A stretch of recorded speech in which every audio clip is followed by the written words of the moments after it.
भारतीय शेयर बाजार इंडाइसीज इंडेक्स में व्यापार कैसे करें? यदि हम आपसे पूछें कि शेयर बाजार इंडेक्स इस समय कैसा चल रहा है, तो आप क्या प्रतिक्रिया देंगे? बॉम्बे स्टॉक एक्सचेंज में 5,000 से अधिक सूचीबद्ध कंपनियां हैं, जबकि नेशनल स्टॉक एक्सचेंज में लगभग 2,000 हैं। प्रत्येक कंपनी की जांच करना, यह निर्धारित करना कि वे दिन के लिए ऊपर या नीचे हैं, और फिर पूरी तरह से प्रतिक्रिया प्रदान करना अजीब होगा। इसके बजाय आप विभिन्न आवश्यक औद्योगिक क्षेत्रों की कुछ महत्वपूर्ण कंपनियों की जांच करेंगे। यदि इनमें से अधिकांश कंपनियां ऊपर जा रही हैं, तो कहा जाता है कि बाजार ऊपर है।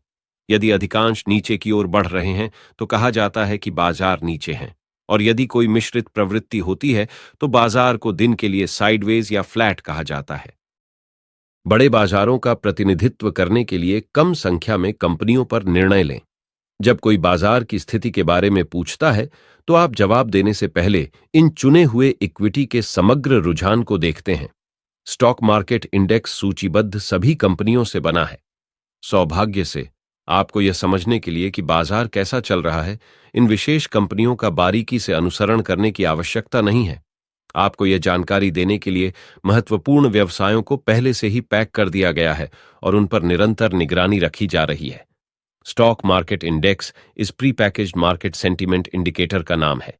आज के वीडियो में आइए शेयर बाजार इंडेक्सेस और उन इंडेक्सेस में व्यापार कैसे करें, पार्ट 1 पर चर्चा करें। स्टॉक मार्केट इंडेक्स क्या है? भारत में कुछ महत्वपूर्ण इंडेक्स हैं। नेशनल स्टॉक एक्सचेंज का प्रतिनिधित्व निफ्टी 50 द्वारा किया जाता है, जबकि बॉम्बे स्टॉक एक्सचेंज का प्रतिनिधित्व S&P और BSE सेंसेक्स द्वारा किया जाता है। इन दोनों के अलावा प्रसिद्ध Nifty bank index, bank Nifty, भी है। समग्र रूप से बैंकिंग उद्योग का प्रतिनिधित्व बैंक निफ्टी द्वारा किया जाता है। स्टैंडर्ड एंड पुअर्स एक प्रमुख क्रेडिट रेटिंग संगठन, जिसे शुरुआती अक्षर S&P से जाना जाता है।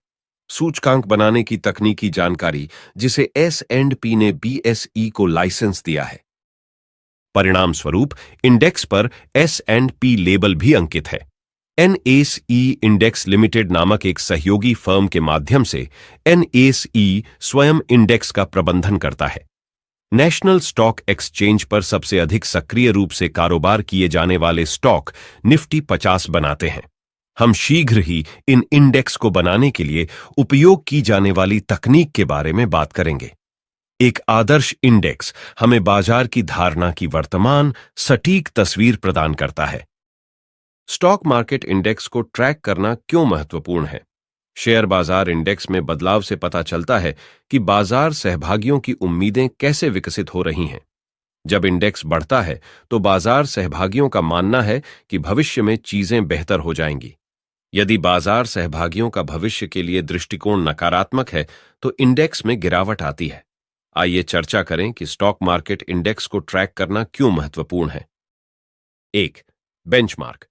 किसी व्यक्ति द्वारा किए गए प्रत्येक व्यापार या निवेश को एक पैमाने पर मापा जाना चाहिए। मान लीजिए कि आपने पिछले साल 1 लाख रुपये कमाए, बदले में 20,000, जिससे आपका पूरा कोष रुपये 1,20,000। आप अपने प्रदर्शन का मूल्यांकन कैसे करेंगे? सतही तौर पर 20% का रिटर्न शानदार प्रतीत होता है। हालांकि यदि उसी वर्ष निफ्टी बढ़कर 30% हो जाए, तो क्या होगा? आप अचानक सोच सकते हैं कि बाजार में आपका प्रदर्शन खराब रहा है। बाजार के खिलाड़ियों का लक्ष्य अक्सर इंडेक्स से बेहतर प्रदर्शन करना होता है। अब आप यह निर्धारित नहीं कर सकते कि आपने इंडेक्स के बिना शेयर बाजार में कैसा प्रदर्शन किया। प्रदर्शन को बेंचमार्क करने वाला इंडेक्स आदर्श होगा। 2. ट्रेडिंग। इंडेक्स के सबसे आम उपयोगों में से एक निस्संदेह इस पर व्यापार करना है। इंडेक्स का कारोबार बाजार सहभागियों के विशाल बहुमत द्वारा किया जाता है। वे अर्थव्यवस्था या परिस्थितियों की स्थिति के व्यापक मूल्यांकन के आधार पर व्यापार तैयार करते हैं। इंडेक्स पर व्यापार करने के लिए व्यापारी आमतौर पर एक अल्पकालिक कॉल करता है। इस परिदृश्य को एक उदाहरण के रूप में समझें। वित्त मंत्री सुबह 10:30 बजे बजट भाषण देने वाले हैं। घोषणा से 1 घंटे पहले निफ्टी इंडेक्स 18,000 अंक पर है।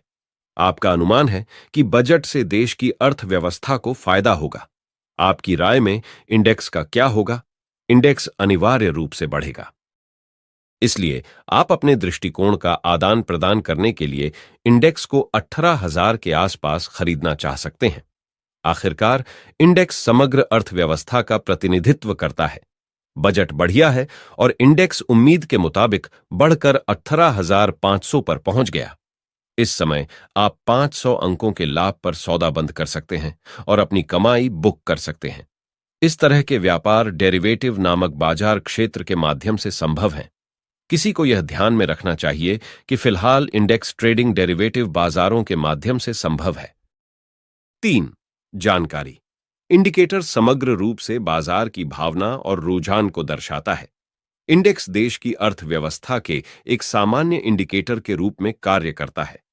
भविष्य के बारे में लोगों की आशावादिता का संकेत शेयर बाजार इंडेक्स में तेजी से मिलता है। इसी तरह जब शेयर बाजार इंडेक्स नीचे जाता है तो लोग भविष्य को लेकर निराश हो जाते हैं। अब जब हमने चर्चा कर ली है कि इंडेक्स को ट्रैक करना क्यों महत्वपूर्ण है, तो आइए इंडेक्स गणना पद्धति पर चर्चा करें। इंडेक्स गणना कैसे करें? यदि कोई एक सफल इंडेक्स व्यापारी बनने की आशा रखता है तो इंडेक्स गणना को समझना महत्वपूर्ण है। जैसा कि हमने पहले कवर किया था, इंडेक्स विभिन्न उद्योगों की असंख्य इक्विटी से बना है जो अर्थव्यवस्था की स्थिति को दर्शाता है। किसी स्टॉक को सूचकांक में शामिल करने के लिए उसे विशिष्ट आवश्यकताओं को पूरा करना होगा। जब तक यह आवश्यकताओं को पूरा करता है, इसे इंडेक्स स्टॉक के रूप में पात्र बना रहना चाहिए। यदि स्टॉक मानदंडों को बनाए रखने में विफल रहता है तो उसे आवश्यकताओं को पूरा करने वाले किसी अन्य स्टॉक से बदल दिया जाता है। चयन प्रक्रिया का उपयोग स्टॉक की सूची तैयार करने के लिए किया जाता है। इंडेक्स में प्रत्येक स्टॉक को एक निश्चित भार दिया जाना चाहिए। स्पष्ट शब्दों में, वेटेज इंडेक्स के अंदर किसी दिए गए स्टॉक के अन्य शेयरों के सापेक्ष महत्व को दर्शाता है। उदाहरण के लिए, यदि निफ्टी 50 इंडेक्स में आईटीसी लिमिटेड का भार 3% है, तो निफ्टी के 3% मूवमेंट का श्रेय आईटीसी को दिया जा सकता है। तार्किक सवाल यह है, हम उन शेयरों को कैसे दें जो इंडेक्स भार बनाते हैं? भार विभिन्न तरीकों से निर्दिष्ट किया जा सकता है, लेकिन भारतीय stock exchange free float market capitalization तकनीक का उपयोग करता है। कंपनी के फ्री फ्लोट बाजार पूंजीकरण के आधार पर भार निर्धारित किया जाता है। बाजार पूंजीकरण के साथ वजन बढ़ता है। बाजार में बकाया शेयरों की कुल संख्या को स्टॉक मूल्य से गुणा करने पर फ्री फ्लोट बाजार पूंजीकरण प्राप्त होता है। उदाहरण के लिए, यदि कंपनी एबीसी के पास 100 बकाया शेयर हैं और शेयर की कीमत 50 रुपये है, तो इसका फ्री फ्लोट बाजार पूंजीकरण 100 गुणा 50 बराबर रुपये 5,000 होता है। सेक्टर विशिष्ट इंडेक्स क्या हैं? भारतीय शेयर बाजार के लिए सेंसेक्स और निफ्टी दो महत्वपूर्ण इंडेक्स हैं। बीएसई पर सूचीबद्ध 30 कंपनियों के शेयरों के सबसे पुराने बाजार इंडेक्स में शामिल हैं, जिन्हें सेंसेक्स के नाम से जाना जाता है। यह 1986 में बनाया गया था और अप्रैल 1979 से शुरू होने वाला समय श्रृंखला डेटा प्रदान करता है। स्टैंडर्ड एंड पुअर्स का सीएनएक्स निफ्टी इंडेक्स एक अन्य विकल्प है। इसमें एनएसई पर सूचीबद्ध 50 शेयर शामिल हैं।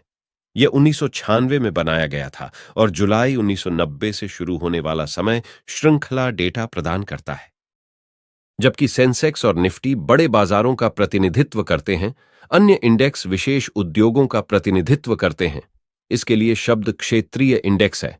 उदाहरण के लिए, एनएसई पर बैंक निफ्टी बैंकिंग क्षेत्र की अनूठी भावना का प्रतीक है।